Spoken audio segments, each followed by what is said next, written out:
It's Wednesday. Let's talk Broncos. Let's talk good Broncos because Will's here. Let's get it rolling, guys. We don't have time to waste. This is a big episode.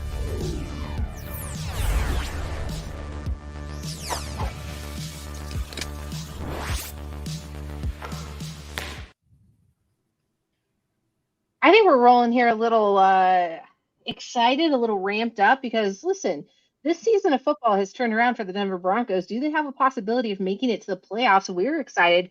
We're jazzed up, and we're going to share a lot of positivity with y'all today. At least I'm going to try to.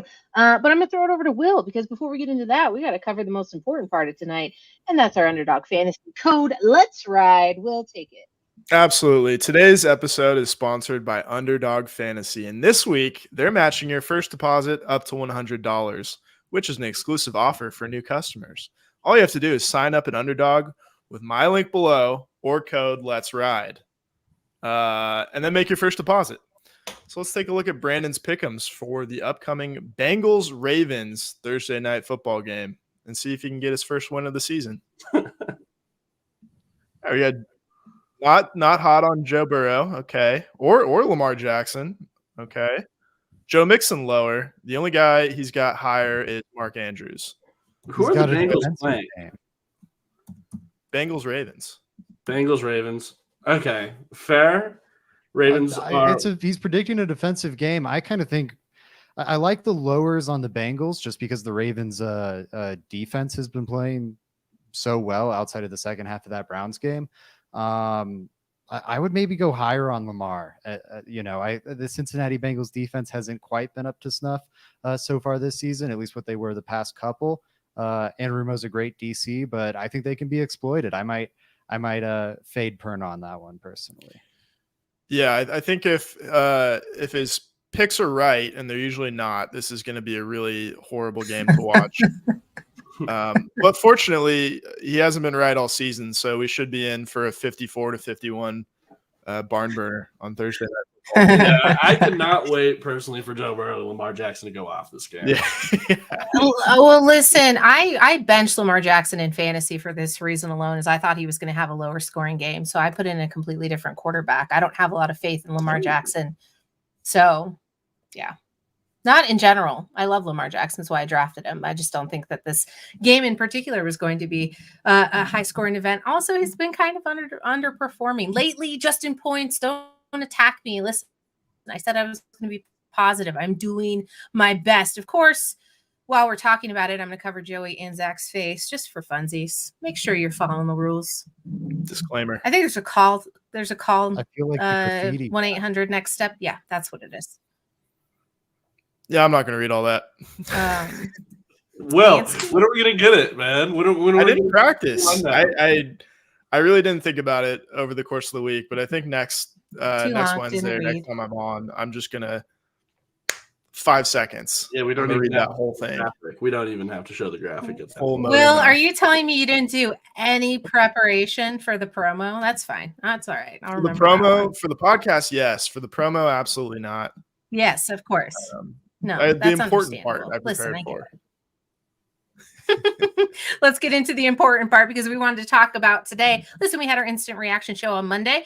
We wanted to come in on Wednesday, and we've had a little time to think through what happened and what's to happen. Joey, you ran down the list of the opponents that have yet to face the Broncos the rest of this season. How do you feel about the upcoming schedule? And then we're going to jump into the possibility of the Broncos making the playoffs off of that exact thing, because I'm worried about the Vikings on Sunday. Josh Dobbs is a scary dude off and on the field. He's an absolute high IQ individual.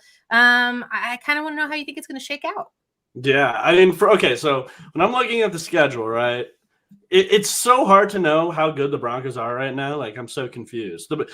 Bree, you said this last podcast, but it feels like we're in season 2 right now of the Sean Payton era. It doesn't feel like we're all in one season right now. I'm seeing 2 completely different Broncos teams, so I'm not exactly sure what to make of it. So it leaves me confused. Like, the Browns are a good football team, and we have to play them soon. And that's an AFC team. That's one that you have to win if you want to get to the playoffs, I think. And, Deshaun Watson's out now. He's on IR for the rest of the season. So that's a big one. The Broncos are going to be playing PJ Walker instead. Of course, the defense is the backbone of that team. Myles Garrett and what those guys are doing, Denzel Ward and Greg Newsome in the secondary. Everything they have going on defense is absurd. But, hey, if the Broncos want to make the playoffs, those are the games they're going to have to win. They're going to have to beat the Browns. The Texans are a tough one. Who's been paying attention to C.J. Stroud lately? Top 5 quarterback probably. It looks like right now. I think these are the games you're going to have to win. The Broncos kind of shot themselves early in the season. It honestly would have been better. They beat the Bears, right? And then they lost to these AFC teams like the Raiders. That would have been a big one to get early in the season for tie-breaking reasons. These type of teams, but they lost to the AFC teams and beat the NFC teams. Like they beat the Packers and they beat the Bears. Those really don't matter as much as if the Broncos went out there and beat the AFC teams. I don't know. I think sweeping the Chargers would be a big deal. It's a tough season. But, guys, the question I'm going to throw to you is, how many wins do you think the Broncos have to get to actually make the playoffs? Is it 9 or 10? Probably 10. I don't know. I think 9. It's tough because there's just this sea of like 10 teams competing for a spot. And it does feel like, enough of those teams should probably get to 9. And the Broncos aren't, like you just laid out, aren't doing themselves any favor with tiebreakers. I think the 7 seed is probably a 9-8 team, if I had to bet. For the Broncos to get in, it might be 10-7 just because they've dug themselves a hole with the tiebreakers. Yeah, 10 sounded right to me, and they would have to go 6-2 the rest of the way, which kind of feels like a tall order. But like you said, we're playing with season 2, Sean Payton, and you kind of go into every game now with like the expectation that you might accidentally win, like we did on Monday. I know, right? It's not that long ago, man, where I was talking about the Bears game. I was like, man, the biggest tank job in the world. Like these teams are trying to lose right now, and now we are where we are. It's pretty unbelievable. But guys, I think all these teams are beatable. The only team that I'm kind of chalking up as a loss is the Lions in Detroit. That's a tough one, right? I'm not chalking any of them up as losses. I don't know. I don't see the Lions as head and shoulders better than I think the other teams on the schedule. I think there's other good teams. Zach, I think that's a crazy take. I think the Lions are pretty good this year. That is a crazy take. They're fantastic. They're a very good team. They're in competition for the 1 seed, but I'm not like, the Lions are the one team left. Do you think it's because they started slow? No, I mean they're a very good Zach, team. do you think it's because they start slow? I mean, I like what Jared Goff's doing. I think they're a pretty strong team right now. I don't mean to keep talking over you. It's not a Lions dig. I mean, they had a relatively close game with the Raiders. They had a 3-point win over the Chargers, who, like, we're not putting the Chargers in that same regard, right? And then the Chargers just were very, very close to winning that game. And if Dan Campbell doesn't make a hyper aggressive play to go for it and eat up more clock and gives Justin Herbert an extra minute and a half in that game, they very easily drive down the field and beat the Lions in that game.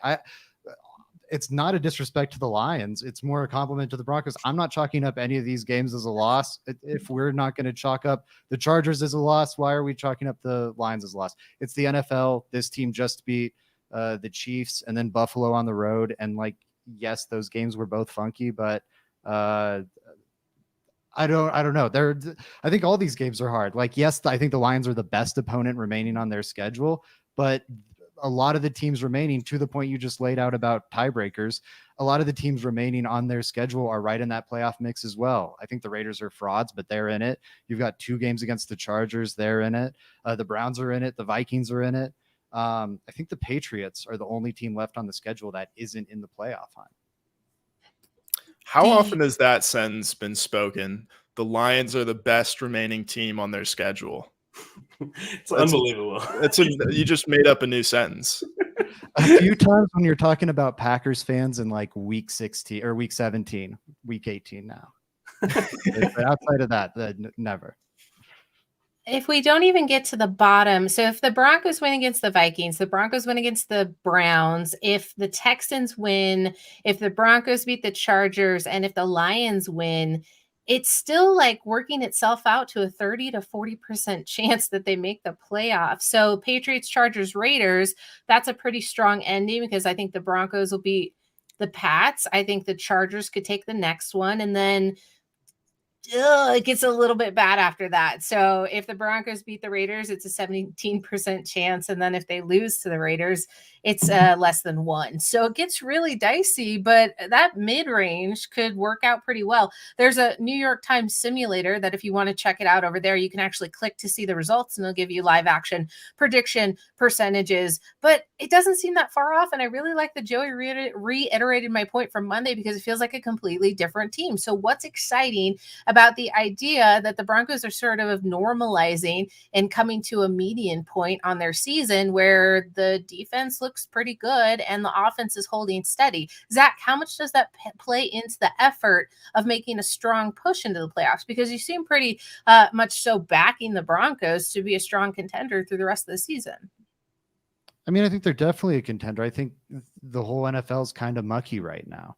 I think there's probably like 4 or 5 teams that have maybe separated themselves as legitimate Super Bowl contenders. And I think there's a mire of a lot of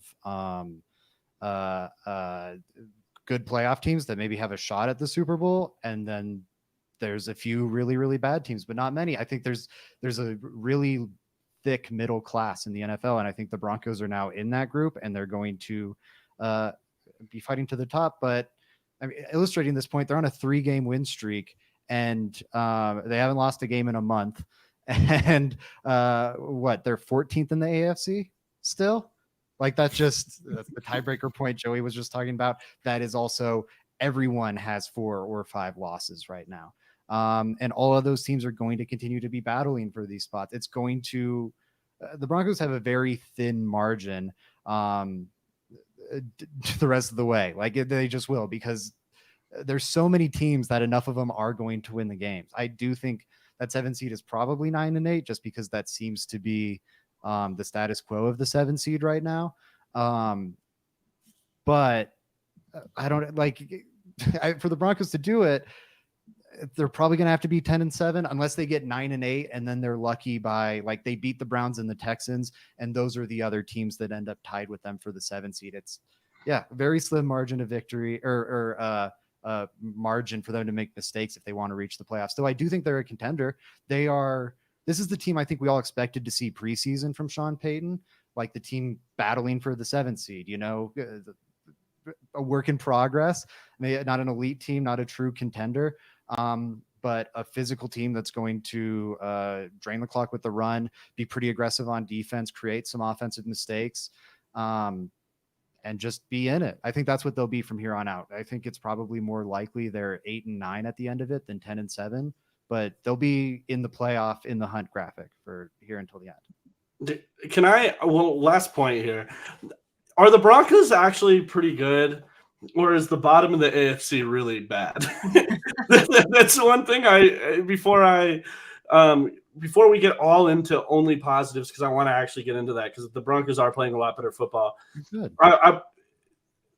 Kenny Pickett and the Steelers, I don't think should be the 5th seed and 6-3 right now. That's all I'm saying. Okay, but Joey, it seems crazy to me. Or all these teams are so close, Zach, as you mentioned. You want to know why? Because they're just not very great. I think they're all beating up on each other because they're all not that good. But then you're seeing a shift, Joey. Yeah, well, then that's why you see the Chiefs only at 7-2 and the Ravens at 7-3, because those are the teams that are actually good. These other teams are all packed together because I don't think any of them are that great. I really don't. The discussion of are the Broncos just beating up on the bottom of the AFC and just a bad team, we list the Chiefs, who you think are one of the actually good teams in the AFC. I think that answers the question for you. I think it's not just, are the Broncos good or is the bottom of the AFC really bad? They're above the Patriots and I don't know who else right now. Yes, I think the Patriots are a very bad football team, but I think in the sense that are all these teams just flawed and none of them are great? Yeah, I mean, I agree on that front. I don't think that means the Broncos aren't good, though. Their 2 wins this week are against a Bills team that has been within steps of the Super Bowl for each of the past several years, and a Chiefs team that looks primed to at least make it to another Super Bowl with the way things are going over there. I don't think it's as simple as they're beating up on a bad AFC when you look at those wins. Well, I think you're also seeing a lot that the NFL is always in peril. There's injuries to account for. There's quarterbacks who aren't living up to expectations. There's teams who start off strong or should be contenders because they were last season who are falling down the ranks. So I think that the NFL always is a kind of whatever given Sunday type of affair. So you are seeing some teams that should be flourishing really starting to struggle. And without Dobbs coming in for the Vikings, I think you could have seen a completely different result, and that can go the same for a lot of different teams. I just wanted to point out a comment real quick because we did get a super chat from Wicked Bronco Productions. My prediction is 10-7. I don't know if that's good enough to get in. We are for sure beating the Raiders, Chargers, Vikings, Pats, and Browns without Watson. We aren't writing in reverse anymore. Hashtag we are writing. So Wicked Bronco Productions has gotten away from the LR statement, and he's going with we are writing. I don't know if the Broncos are going to pick it up, but I'm okay with using it here. Will, what do you think about the state of the NFL as a whole, and why do you think all of the teams are sort of ranking? And why would the Broncos climb up the rankings the way they are in with this record of 4-5? Yeah, I just think like there's probably 2 or 3 teams that are bound to, in the AFC specifically, that are bound to just completely unravel in the second half. And I think the easy pick would be to say, like, oh, the Browns are going to, fall apart without Deshaun Watson. Yeah. Even though, Deshaun Watson's played about half their games this year. But this is a team that's going to start Dorian Thompson-Robinson going forward. And it's like, I don't care how good their defense is. Like, he looked really, really bad in his first start, and I don't see it getting better necessarily. And then you've got a team like the Colts, who their quarterback gets hurt too. And I love Gardner Minshew to death, but I just don't. At some point, I feel like those teams and maybe someone else are just going to – probably the Raiders. I want to say the Raiders because I look forward to that. I think you've got a couple frauds, basically, and they're going to fall back to earth. I don't think Denver is a fraud whatsoever because they've got – a good head coach and a really strong identity. So I think there's going to be more room as the season goes on. I think that's fair. I think there's a lot of pretenders in here.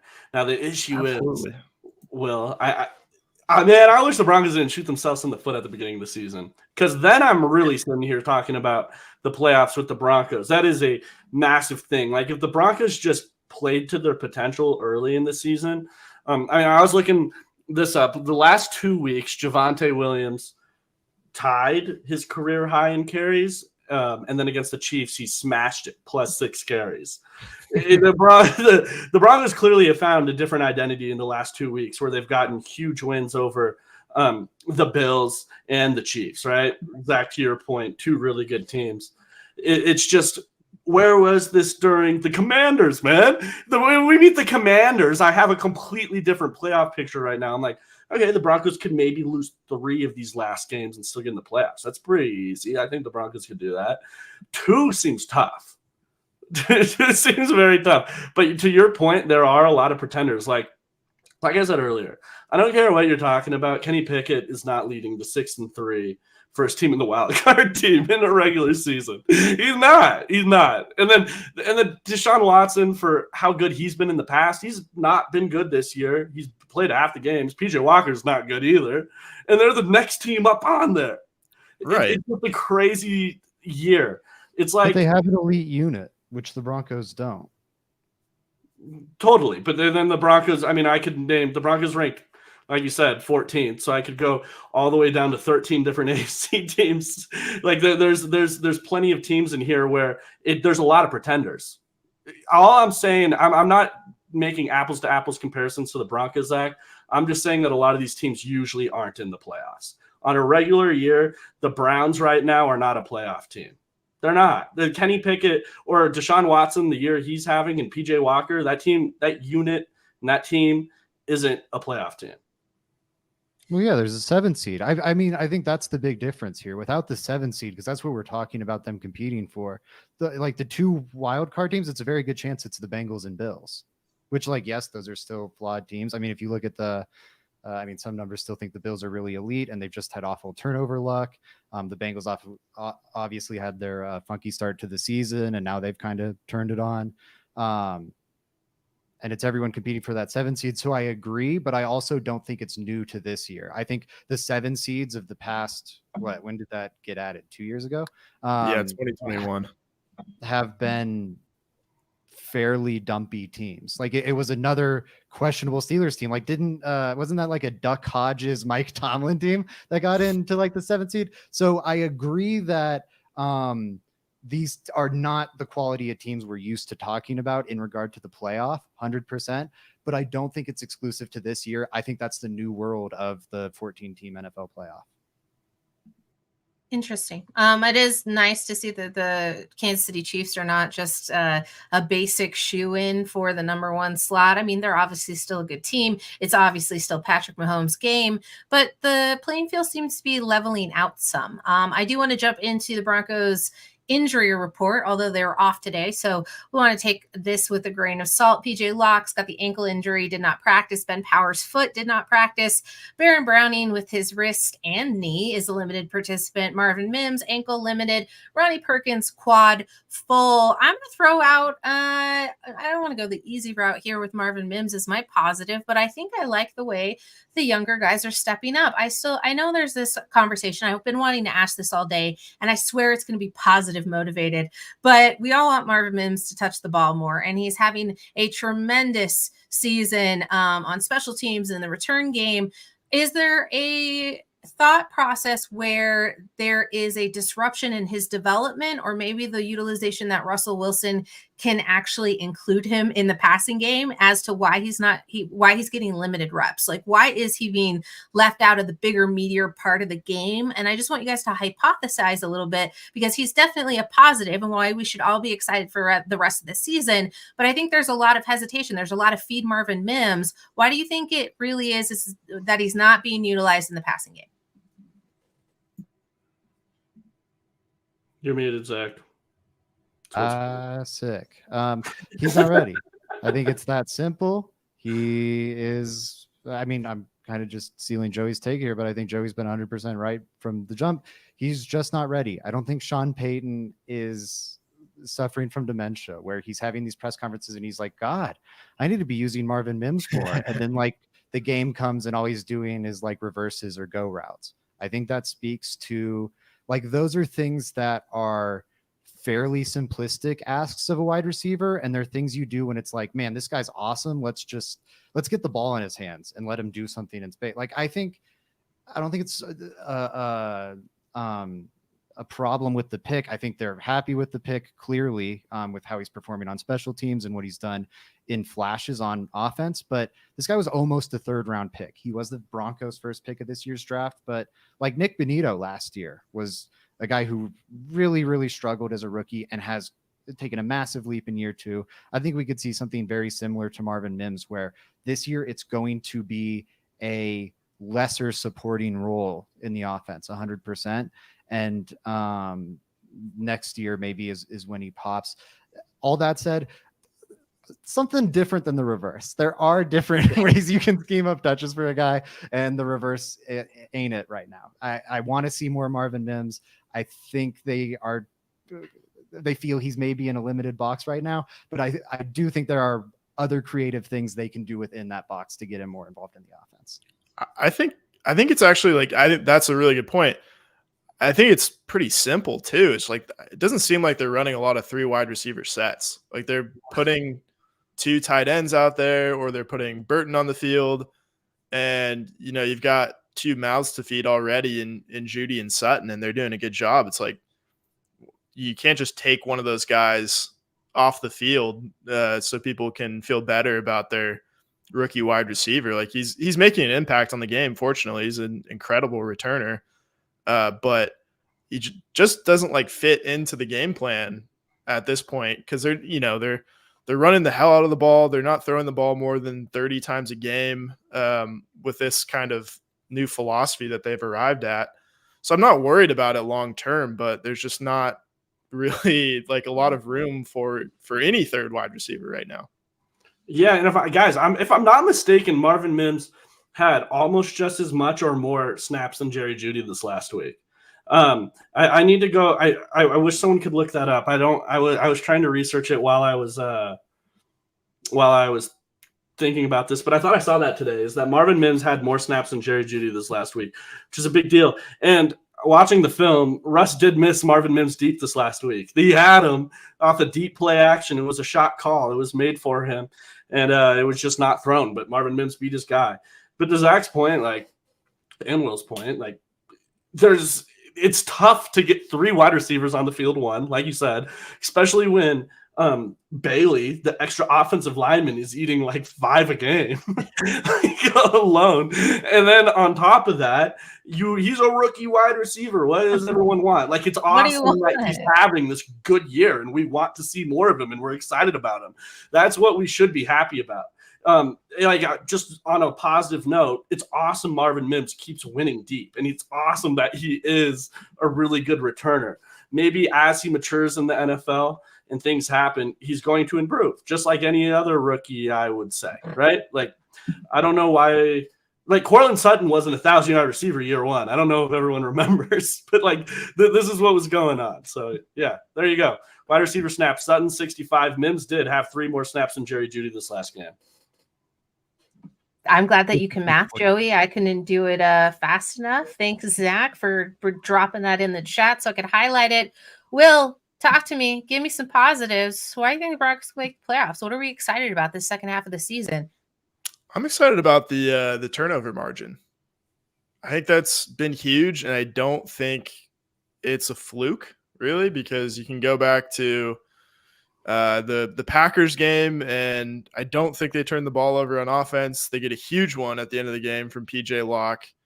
Obviously, the Chiefs game, where they have 4 or 5 turnovers in that one, Right. 2 huge interceptions, and then on Monday, same thing. And it's not an accident too, because I think Russ is really taking care of the football. The couple of turnovers that they have had were like fumble on 4th down against the Chiefs. So not like a huge, you don't want to fumble ever, but not a huge deal. Yeah. And then Sutton fumbles on 3rd down inside Bill's territory, which, if you have to turn the ball over, like, that's not the worst place to do it. But also, fumbles are like kind of bad luck at some point. And I think the Bills just made a good play on the ball. So I like, that the defense is getting more aggressive, and the offense is I love that the offense is getting safer and more conservative and unwilling to take risks. But it complements each other really nicely, I think.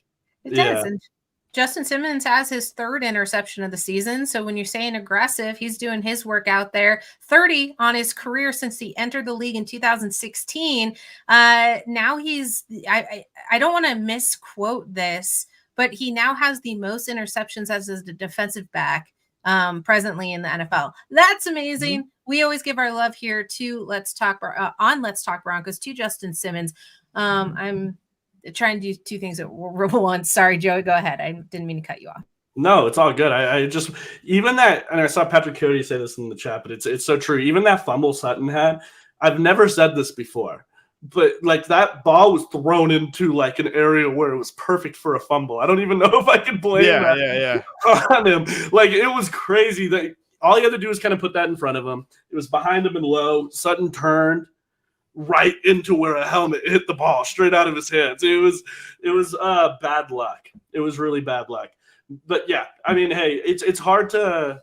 Fumbles are a very tricky one. You start to see you might have a game where you have 3-4 fumbles, unless that is a player that Melvin Gordon, shout out Melvin Gordon, where it just fumbles all the time. It usually isn't something that happens week after week after week. Teams rarely just have fumble issues, I think. That's a big reason why the Vikings were so bad at the start of the season. They really turned it around, but I think they lost just about every fumble the first 4 weeks of the year, and it's a big reason why they're 0-4. Right. I really think Cook. Sorry, I do think Cook should have fumbled that ball that he dribbled. That was ridiculous. Justin Simmons punched that one out too. That was stupid, and I hate it.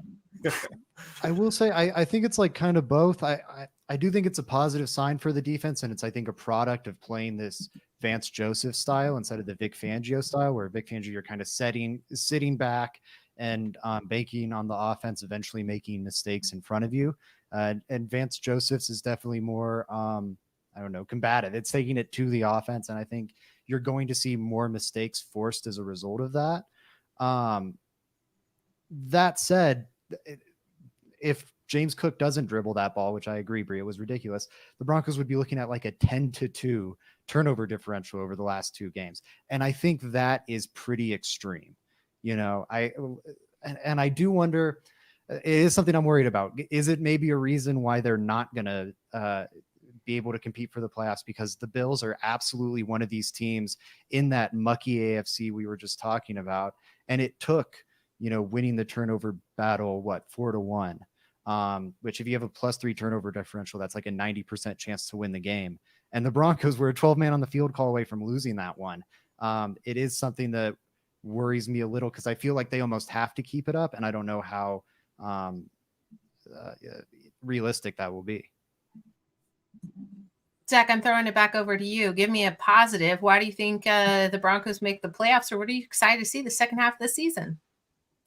Yeah, I think one of my top reasons, we already hit on it, but it was kind of what Joey was hitting on. Like, it's just so messy in the AFC. There's 10, 11 teams all fighting for these 3 spots. I said earlier, like, I think the Bengals and Bills probably end up with 2 of those, but who knows with the Bills right now? That situation seems wildly messy.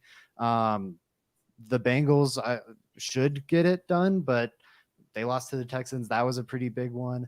You know, it's anyone's game, but instead I'll go with something that I think is maybe even more promising for the future. The Broncos have figured out who they are. I think they have a very clear identity on defense now, and they have a very clear identity on offense now. And I think, going back to Bree's point, going back to Joe's point, this feels like 2 seasons of Broncos football. I think that's why. I think the first 4 games, they were trying to be a Vic Fangio defense.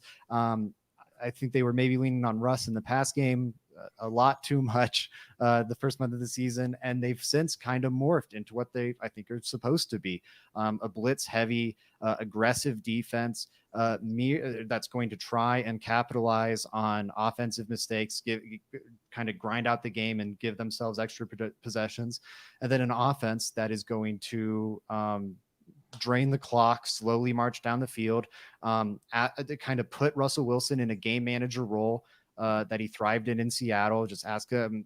It's even more so because it's just like, hey, just hit your check down. We'll get 4 yards of play and 4 or 5 yards of play, and we'll march down the field and score. And it's working great. I kind of love it. They've done a good job of zagging while the rest of the NFL is zigging. I think they're oddly ahead of the curve. And it's great. I think this is, we're talking about the season 1, season 2 thing. It is still season 1. And I think the fact that they've already made such a dramatic morph and they've already started laying this impressive foundation makes me very optimistic for what the real season 2 will look like. Yeah. I mean, hey, man, I think you nailed that. Doesn't have anything to add. Slam dunk. Send it home. Shut the lights off. Weird. Good job, man. I'm happy for you. Joey, give me your excited thing. What else are you excited about? I know you've said an identity is important. Sean Payton is facilitating that. So I want to know what ties into that and why is it going to pose well for the Broncos. Listen, every time I say it, I almost have to do it through teeth because I'm smiling. Broncos making the playoffs because I don't believe it. And everyone gets mad at me because they go, Breeze, really super negative. No, man, been kicked a couple times. So every time I get kicked, I'm worried. It's like when you drop a glass and you clean it up, but you're not going to walk around without shoes for a while because you don't want to step on any freaking glass. That's how I feel right now. I'm a little scared. I'm a little worried. Every time a loud noise goes off, I flinch. So Joey, send it home. Why are we excited? And we'll get y'all out of here. Yeah, the Broncos, we should be excited because the Broncos, Bree, you mentioned that they found their identity. It's the main thing. And Zach kind of touched on that a little bit. Like I said earlier, Javonte Williams, career high in touches, attempts, last 2 games. Who did they beat in those last 2 games? They beat the Bills and Chiefs, 2 really good football teams, I think. And because of that, the Broncos have a recipe for success now. It's limiting, maybe limiting Russell Wilson a little bit, but why did you sign all of these offensive linemen this year? Why did you sign Chris Manhertz, the tight end? Why did you sign Samaje Perine? It's because you came into this season saying, hey, we want to be big and physical. What are the Broncos doing these last 2 weeks? They're being big and physical. I see Quinn Bailey getting extra snaps at tight end, and a ton of them is an extra offensive lineman. Like, the Broncos found their identity. They're going to have to get more explosive off of that. That's the one thing. The Broncos have to be more explosive. They need chunk plays in there. Hopefully that comes with time. I saw a few plays this last game where, Russ had it, and he just didn't let it rip. So I think it comes with time. I'm hoping for this offense to continue to evolve based off of what they are now. And it's just exciting because I see the ingredients for a good offense. Are they there yet? No. But can they get there? Yes. And then pair that with the defensive improvements, the Broncos would be a really good football team. Yeah, that's the reason why they would make the playoffs right there. Just continuing to improve on offense. You found your identity. Now it's just building blocks on top of it. Yeah, I don't know. I'm very optimistic about what this team can be. I do think Joey is dead on. The next step for this team is finding more explosives in the passing game. I think what they're finding now is working, but it is a hard way to live. I do think they need a counterpunch off of that, and it's going to come down to Russell Wilson. He is running like the type of offense you would ask a Jaron Hall or whatever to run. Like, oh my God, we have this rookie being thrown into the lineup. Like, and he's doing a very good job of executing it, but it is he had a 3.2 air yards per attempt in the win over the Bills. That is wild. That's like, I think Kendall Hinton, his start was like 1 or 2 air yards per attempt.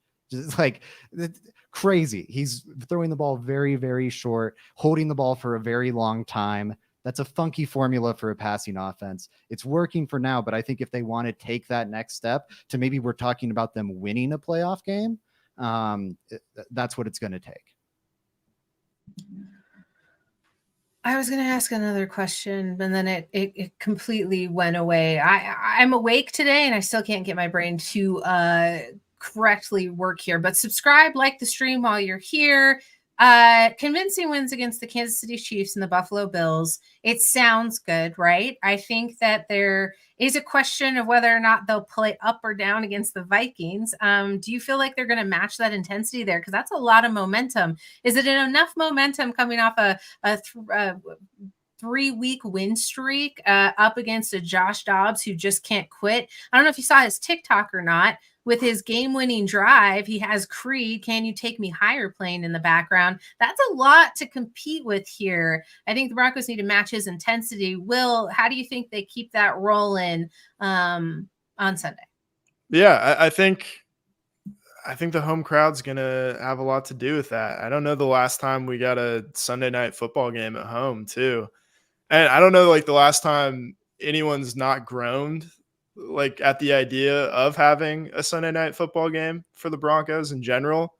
So I think this is the first time we're going to have like some serious energy in that environment, like to the point where it's going to be like the old days where the camera is shaking before the snap. And so I think like you beat the Chiefs, and obviously that's huge for momentum, and a bye week. And then you follow it up with a Monday night win at Buffalo. Like, if you can't come out with intensity after that, like, what are you doing? It's going to be electric. I'm looking forward to it. And Will, I will be in attendance for the game. Oh, all right. Okay. And Bree, let the people know what happened last time you gave me your ticket. Wait a second. I'm not giving you my tickets for this Sunday. So how did you get in the doors? Worry about that later. I thought you were just assuming that I was going to send them to you. Like you had talked me into the deal that you were implicating me for. Listen, well, if you wanted bet for the Broncos, you would. That's all I'm saying. You would give me your tickets. Yeah, you might have to do it. Yeah. It's how long have you been a season ticket holder? By Sleety. What year did you get those? I don't want to talk about it. It's just an interesting coincidence, is all I'm saying. It's super interesting that you would even ask that question, and I don't appreciate what you're trying to say here. I will also be in attendance on Sunday. It's supposed to be sleety and rainy. I'm not excited for it, but listen, that's what ponchos are for. I've got a starter jacket laying around somewhere. We'll get it done. And honestly, the Broncos, I think they can get it done. Zach Seegers, what you got? I just wanted to give my takes on the games before we signed off. Yeah, I think they can absolutely play off to this Sunday, the Vikings level on Sunday Night Football. But I don't think people should overlook Josh Dobbs. Over the last 2 weeks, this Vikings offense is funky, but it's it's actually been pretty solid, and it's entirely powered by Josh Dobbs. They're a bottom 3 rushing team and a top 7 team in terms of drop back EPA. And that it's drop back EPA because it's not all passing. It's the passing and the scrambles. He has generated more EPA on scrambles than any other quarterback in the league, like more than Lamar, more than Josh Allen, anyone. So I don't know. He's kind of been a one-man offense for the Vikings over the past 2 weeks. It's bizarre. I can't believe I'm saying this. Now Justin Jefferson's coming back. But the offense hasn't dropped off a ton since Kirk Cousins got injured, and the defense is playing at a top 10 level. I think the Broncos are absolutely up to the challenge. You can run a lot on this team. But man, it's gonna be exciting. It's gonna be a real game. I don't think people should be overlooking the Vikings at all. Joey, would you also like to give your take on the game? Yeah, for sure. I mean, hey, the Vikings are. I think Zach nailed it. They both did. What? What? Continue. I think Zach nailed it. Like I said, he did a great job. I don't know what he just said. Maybe I should change my answer. He was muted. You wouldn't know. Anyways, yeah. See, I thought he nailed that. Josh Dobbs. I think at some point I'm just gonna bet on the guy coming down, back down to earth, because I've never seen anything like this. Good metaphor, by the way. Yeah. At some point, he's gonna come back down. Hopefully, it's this next game. One-man offense for Josh Dobbs sounds a little crazy to me, is all I'm saying. It's a little It's true, though. Yeah. I don't know. I'm going to roll with the positivity. You got Adam Ring taking the Broncos too. I mean, he's on a hot streak as well. Predicted the Chiefs and the Bills. I'm excited. Look at me smiling through it. I'm going to take the Broncos too, but we'll cover that. Let's Talk Broncos on Friday when we do our prediction show. Probably Friday. I don't know, guys. We'll see you then. Will, anything else before we head out of here? That's it. Check out our power rankings. Check out our review of the Broncos Bills game. I think that turned out really well. And check out winners and losers from week 10. All on That's Good Sports. Going over to That's Good Sports, going over to Let's Talk Broncos, subscribe or else, and we'll see you next Wednesday.